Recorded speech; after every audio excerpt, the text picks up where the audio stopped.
სულ ყლემ კიდია, რომელი მდინარე მოდის კახეთიდან.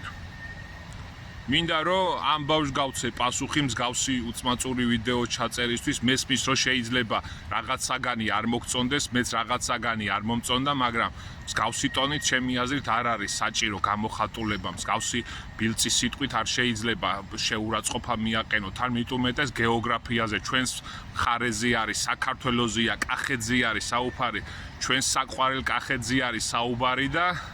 პატივისცემა უნდა გამოიჩინო, ცოტა პატარა ხარ ჯერ და პატარა ბავშვი ხარ და ცოტა უნდა გაიაზრო ჩემი აზრით ეს ყველაფერი. მარტივად გეუბნები და მშვიდად გიხსნი, რომ არ არის ლამაზი ეს თუნდაც გეოგრაფიის რუკა რო დახიე და ასე შემდეგ. საქართველოს რუკა ჩემი აზრით მაინც უნდა იცოდე და მაინც საჭირო არის, რომ პატივისცე შენ სამშობლოს, როდესაც რაიმე საგანი არ მოგწონს, ჯერ ერთიც მსგავსი ტონიც არაა ლამაზი და მეორე კიდე, როდესაც კახეთზე საუბრობ და შენ სამშობლოზე სიყვარული უნდა გამოიჩინო. ჯერ ბავშვი ხარ და რო გაიზრდები, ალბათ მიხვდები ამას, რომ ისწავლო ყოველდღე, ისწავლე, ეცადე რომ უფრო მეტი ისწავლო რა. ვიცი, ალაზანზე თუნდაც რომ ერთხელ მაინც იყოს ნამყოფიან, როდესაც წახვალ ინანებ ჩემი აზრით, იმიტომ რომ ულამაზესია თუნდაც ჩვენი ულამაზესი მდინარეები, ხეობები, რამდენი ლამაზი რაღაც მოგცა ღმერთმა უფალმა და